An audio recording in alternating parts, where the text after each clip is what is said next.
eu poderia dizer assim, começar a empreender digamos assim, basta você ter uma boa ideia, mas eu vou ser mais cauteloso.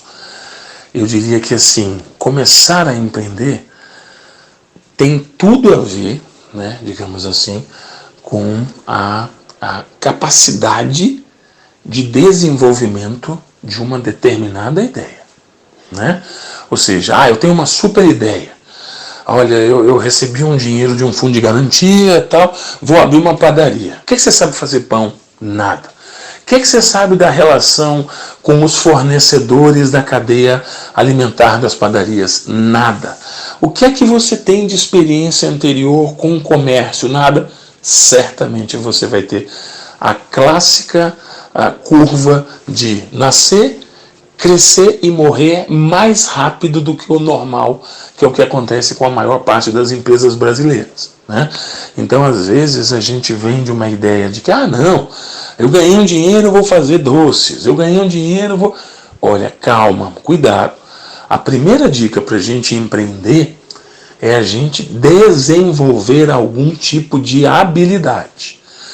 E quando você começa a desenvolver essa habilidade, você começa a estudar, você começa a pesquisar, você começa a conhecer aquele setor, né, para o qual você está aspirando a entrar um dia, né? Eu faço doces maravilhosos, vou criar uma doceria ou uma doçaria, né?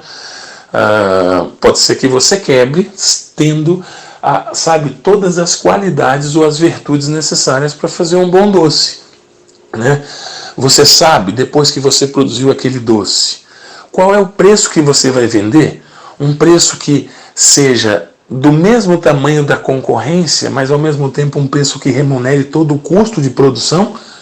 Às vezes a gente faz perguntas que são as mais elementares possíveis para uma determinada pessoa que tem um sonho de empreender e ela acena com a cabeça dizendo, não sei, né? Então, quando a gente pensa em empreender, não é só ter um dinheiro extra, não é só ter uma boa ideia, mas é desenvolvimento de habilidades e competências e muita seriedade de negócio, né? Muitos negócios familiares às vezes não dão certo porque você não profissionaliza a gestão daquele negócio. Leva o primo, leva a namorada, leva o tio, leva o cachorro para comer o doce e na hora de pagar, não, fica na conta, pendura na conta, né? Então você tem um fluxo de entrada de insumos que são transformados em doces, em produtos finais, mas não tem a entrada financeira. Com certeza a tua empresa vai quebrar antes de prosperar, tá? Então, como começar a empreender desenvolver uma habilidade, desenvolver alguma competência, estudar muito sobre determinados negócios, sobre os seus fornecedores, sobre os seus clientes, e depois que tudo isso tiver muito bem claro, né, e aquela vontade, né, o empreendedor ele é quase uma pessoa nata, né, é dele, você não consegue desmobilizar. Quando ele quer muito empreender, é muito difícil, né? Então a gente tem que dar as dicas assim: conheça muito bem o seu negócio, conheça muito bem a cadeia que o seu negócio envolve, conheça muito bem toda a rede de relacionamento de fornecedores, né? Para que você tenha a certeza do abastecimento dos insumos necessários, para que você não tenha perdas de materiais. Procurar as instituições, entre elas o Sebrae, é sempre muito bom, mas é sempre muito bom que antes de procurar o Sebrae você faça esse dever de casa. O que é que eu quero? Qual é o meu negócio? Para quem eu espero vender? Que pesquisa de mercado eu preciso desenvolver para saber se vale a pena, né, transformar essa ideia e gastar um recurso financeiro, né? Então eu acho que é sempre muito importante, sabe? Muitos empreendedores eles vão conseguir triunfar mesmo num mundo marcado por concorrência, por tecnologia, né? E vão conseguir triunfar porque eles conhecem tão bem os negócios que eles se propuseram a fazer, que eles acabam desenvolvendo metodologias, tecnologias, produtos diferenciados e clientes também fiéis, tá? Eu diria que isso é imprescindível. Então, minha maior dica é, antes de pensar, vou gastar o dinheiro, vou imobilizar o capital, vamos pensar com cuidado na ideia, vamos tentar analisar o mercado, tentar analisar a conjuntura, né? Lembrar que na hora de empreender, boa parte das pessoas precisam de recursos financeiros e que esse processo de tomada de empréstimos é sempre muito custoso, né?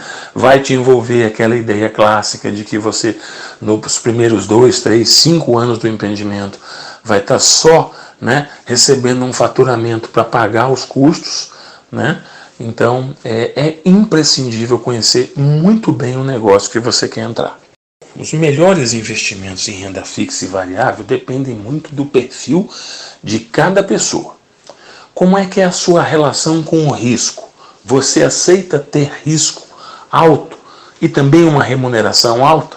Não, eu não aceito. Eu não quero risco porque esse dinheiro é a educação do meu filho, é a poupança para minha aposentadoria, então você não vai para a renda variável. A renda fixa é aquela tipo de investimento normalmente realizado por pessoas mais conservadoras, né, que fazem esperando uma taxa de retorno já esperada, já conhecida e uma certa segurança no capital investido, né?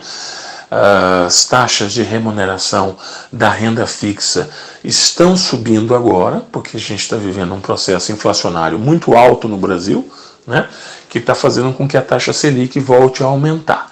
Então, os títulos públicos, os CDBs, os LCI, LCA e a própria poupança voltaram, né, a figurar entre os investimentos preferidos da maior parte da população.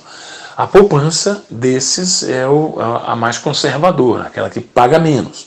Inclusive tem dado retornos menores do que a inflação. Então, é muito importante, na busca de uma boa aplicação, conversar com o gerente bancário, né? Mas eu não tenho um bom relacionamento com o meu gerente, não tem problema. A pessoa que trabalha no banco onde você tem conta tem total interesse e disponibilidade em te ajudar a fazer as aplicações, né? Eu diria tomar muito cuidado, sempre, né, com a promessa de lucros altos, sabe? Tem pessoas que caem no conto do vigário, não, rentabilidade alta e risco baixo, isso não existe. É uma equação inexistente no sistema financeiro. Para você ter rentabilidade alta, você precisa ir para uma renda variável, onde o risco é também alto. Tem pessoas que investem muito na Bolsa de Valores, né, em fundos de renda variável que são indexados ao dólar, ao movimento das dívidas, enfim, né, e que acabam tendo uma volatilidade muito alta. As tais bitcoins, por exemplo, as moedas virtuais, têm sido muito utilizadas por muitos investidores, né? E são investimentos de altíssimo risco. Investimentos que você pode ganhar 15, 20, 30, 50%, né, num determinado momento, e depois você pode ter uma perda de 70, 100, 120. Então, a volatilidade desses investimentos é muito alta. Então, é difícil dizer assim o que é melhor na renda variável. Porque depende muito da capacidade que o investidor tem de conhecer o mercado, de fazer o que nós economistas chamamos de análise técnica e fundamentalista de determinadas empresas. Determinadas empresas que entraram na Bolsa de Valores, principalmente lojas de departamentos, tem uma delas, sabe, ao longo dos últimos anos deu lucros altíssimos para os investidores, que ali colocaram dinheiro em ações. Para as pessoas que de repente falaram, olha, cresceu pra caramba, essa loja de departamento X cresceu pra caramba ao longo dos últimos anos e colocou em 2021, já perdeu 70%, tá, do início do ano até agora, né? Então, veja, né? Ou seja, alguém que lá no início do ano comprou R$1.000 de ações dessa empresa, né, de uma grandíssima loja de departamento que virou vedete das aplicações de Bolsa de Valores, hoje, desses 1.000 investidos, teria R$300, né? Ou seja, nenhum lucro e uma perda de reais do capital investido. Então, é muito complexo falar em renda variável. E na renda fixa, as melhores aplicações são, né, os CDBs, as letras de crédito imobiliário, mas assim, a renda fixa que hoje está pagando a melhor rentabilidade é a dos títulos públicos, né, que normalmente são indexados ao IPCA e mais uma taxa de juros. Então é possível você conseguir, num título público, 15% ao ano, 17% ao ano, que seria uma taxa hoje sensacional, né? Qualquer instituição, né, que te ofereça uma rentabilidade muito maior que essa, desconfie, tá? Eu diria que assim, o topo hoje seria você tá tendo uma rentabilidade de 15% a 17%. Mais do que isso, a gente tem que tomar muito cuidado para não cair, né, numa pirâmide financeira. Bom, a conquista dos ativos é sempre um sonho da gente, né? Eu diria assim, no passado, para quem ali viveu nos anos 70 e nos anos 80, o maior sonho do brasileiro comum era o sonho da casa própria, né? A ideia de ter um ativo fixo, né? Ou seja, algo que passava de geração em geração e garantia o direito da moradia. E isso virou, digamos assim, uma vedete, isso virou um sonho de consumo, né? As pessoas comuns, elas idealizavam a ideia da casa própria, a ideia, digamos assim, de ter um ativo, e dentro dessa máxima, você acabou passando de geração em geração a ideia de que era importante conseguir ativos, que era importante conseguir riquezas manifestadas em posses, né? Quando a gente fala na riqueza, a gente está falando na questão materialista. A gente sabe que dinheiro não traz felicidade, a gente sabe de todas as máximas, né? Mas nesse caso em particular, né, eu diria assim, ter determinados ativos, não necessariamente hoje em dia precisam ser ativos fixos, né? Se você tem poupança, se você tem investimentos financeiros, você tem ativos. Então, esses ativos, eles são, digamos assim, a ideia de que você tem mais receitas do que despesas, portanto, você converte essas receitas em determinados ativos que vão te possibilitar uma renda maior no futuro, né? Se eu tenho a minha casa própria e consigo, com o esforço do meu trabalho, comprar uma outra casinha, né, ela vai me gerar uma renda muito interessante, ou do aluguel, ou a ideia de que eu posso vender isso um dia, né, e transformar em mais dinheiro, né, principalmente depois que você para de trabalhar. Então, ter ativos é, digamos assim, quase que uma premissa da educação financeira, dentro da ideia de que se eu poupo ou se eu gasto menos do que o que eu gero de receitas, essa sobra ela não vai ficar para a filantropia, até poderia, mas ela normalmente vai ser utilizada para comprar algum ativo, para adquirir alguma coisa que possibilite aumentar a tua capacidade de acumulação futura, né? Mas eu posso comprar uma viagem dos sonhos. Pode e deve. Eu acho que em determinado momento a gente precisa, digamos assim, viver determinado sonho. Eu poupei, eu diminuí gastos, eu fiz um esforço tremendo, eu mudei completamente a minha cabeça, eu quero viajar, eu quero conhecer outros lugares, eu quero, né? Então eu acho que isso é fundamental, né? A materialização dos sonhos. A ideia de que a gente pode ter, sim, a possibilidade de utilizar um dinheiro para prazeres efêmeros, para questões de, eu vou ali, vou colar, eu quero ir num show fantástico, de uma banda de rock e tal, né? Então, enfim, eu acho que sim. Mas é importante também a gente pensar que o futuro tende a trazer mudanças, principalmente nas questões previdenciárias, né?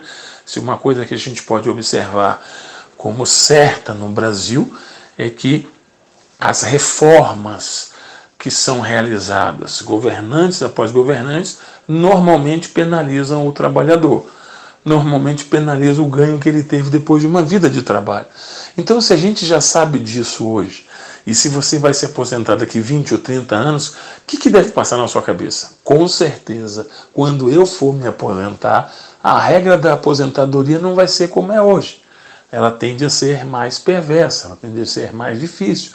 Então, é muito importante construir ativos, é muito importante construir mecanismos que possibilitem aumentar a tua acumulação e a geração de dinheiro, mesmo depois que você parar de trabalhar. Tá? Por isso é tão importante. Né? A gente eu sempre procuro relativizar essa ideia que eu já falei com vocês. Né?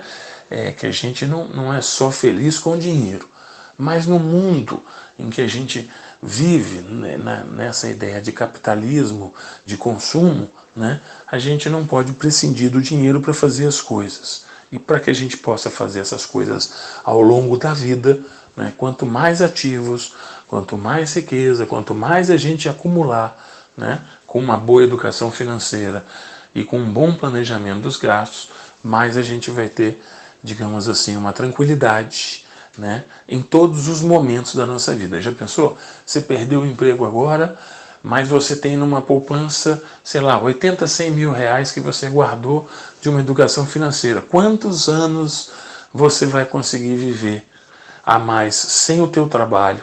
Ou que período você vai né? Quando você voltar a trabalhar, ou sei lá, eu tenho que pagar a faculdade dos meus filhos, enfim. Então, é muito importante a gente pensar não só no curto prazo. Eu gosto muito dessa ideia. Pensar e planejar o médio e longo prazo e fazer isso no curto. Ou seja, as minhas ações, os meus sonhos, os meus desejos, as minhas realizações, elas estão acontecendo agora? Então é porque eu planejei muito bem planejado a execução da minha vida financeira há 2, 3 anos antes, né? E a realização, a consecução dos anos me possibilitou, né, ter uma realização sem que com que isso eu comprometesse o meu orçamento